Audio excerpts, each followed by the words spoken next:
Good morning mga sari. So ito na ngayon, November 11. Ito yung ano sa Baguio. So pakita na maya yung mga nangyari mga sari. So basa-basa.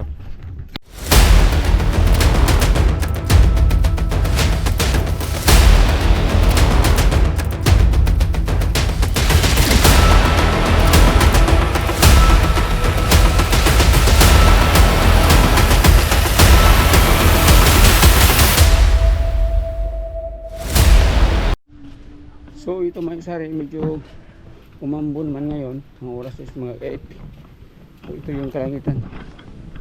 So ito yung ano mga sari. Siguro medyo malakas-lakas siguro kunti gagabi. Dahil yung bahay ko sa baba is mababa. Narangan ng mga malaking bahay. So ito yung sitwasyon natin dito. Ayun. So makita natin yung ngayon yung taas ko, yung pinagtatali-tali ko kahapon, kasi yung mga chicken ko mga sari is pinaglilimpit ko.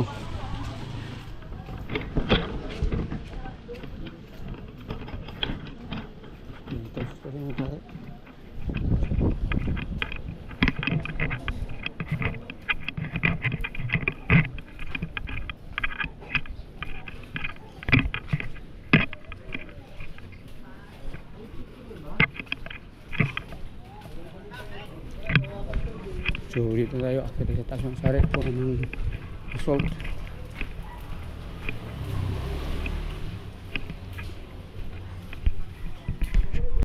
So itong sitwasyon na sa sari kahapon, ito dito ko pinaglalagay ng manok. Dito sila sinip ko ng mga sari, at dito sa kwarto dito pinaglalagay ko sa ano. Pati yung may naglimlim ng mga sari ang bait niya, hindi talaga siya na ano. Tsaka sana walang basa, maganda. So ito yung sitwasyon magkasari dito. So ito buksan natin. Yan.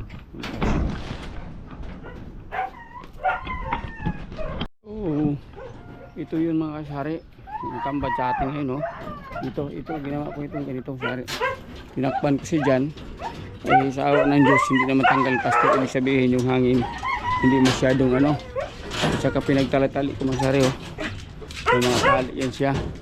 So check lang natin kung ano yung mga nagkalat. So yan yung medyo malakas na sari, kasi ito yung nakatayo yan, at saka yan tulungan ng sari. Buti na lang talaga inano ko yung manok dahil pinagkalat-tali ko ang sari yun, no? Repairin natin yung sari. Saka ito yan ang natin dito, nalaglag yung ano. Okay, ito hindi na ano, pero yung lang sa ano itong bayabas nakatayo yung maigig yung nakaano na. So pasalamat din tayo sa Panginoon na hindi masyadong lumakas ang tumama sa ito sa amin sa Cavite, itong bagyong uwan. So umpisa na tayo mag-cleaning mga sari. So sapot. So magtanggal natin mga sari sa mga pinagkakalit natin dito.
So mga sari, nabalik ko na yung mga manok, pinagbitiwan ko na.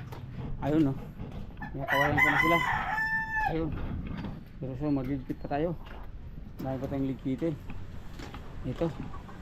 Pinano ko na sila para medyo hangin-hangin na lang mga sari. Wala, may hangin pa rin konti, medyo di ano. Oh. Meron pa rin hangin sa konti mga sari. Tsaka hindi pa ano yung ano, pero siguro sana paalis na. At saka wala nang darating sana. Kasi natatakot tayo mga kasari pagdating sa Baguio. Kahit anong kalamidad dyan. So pasap-pasap. Ito nagkalat na. Ayun. So mga sari-sari, silipin natin yung brahe natin sa ano, sa isang sasakyan. Doon sa ano, dami pa naman kahoy yung mga kasari. Sana okay lang. So, silipin natin. Kasi malakas-lakas pa naman yung hangin ng kasari. So usap-usap. So puntahan natin mga kasari. Ito, gamit ko ito. Ano lang tayo.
Salamat sa Lord. Medyo okay naman nakasari ang trahe. Walang yata na ano dito. So yan, yun ang sasakyan ko mga kasari oh. So daming laglag na ano, makita mo daming laglag na ano. Ayun oh. So ito yung sitwasyon mga kasari. Siguro yung nakaparking dito nilabas nila, sa akin lang yung hindi. So ito kasi parang pinag-ano nila ay sumandal mga kasari na halos mabuwal itong ano. Ito yung ano dito nakasandal sa ano ko mga kasari. Buti na lang. Oo, siguro putulin na lang siguro ito. Pinabuwal talaga oh. Ito naman wala naman siguro dami mga sari. Ito mahirap. Kaputol ko na yun. Okay. Ito delikado. Ito pala. Malakas-lakas mahangin mangyari. Okay. So wasap-wasap. Umurong konti mga sari. Kasi nakita ko lumuluwang oh, yung tali oh. Yun ang tali oh. Ibig sabihin sumandal. Sa ano ko yun oh. Siguro nakadipinsa din to konti mga sari. Ha? So yan ang mga sari. So uwi na tayo. Dala natin ng ano yan gamit para maputulan natin yung mga sanga mga sari. Pag wala may mga sanga na yan, medyo maganda na yung ano mga sari. So okay, wasap-wasap. Okay, how about you?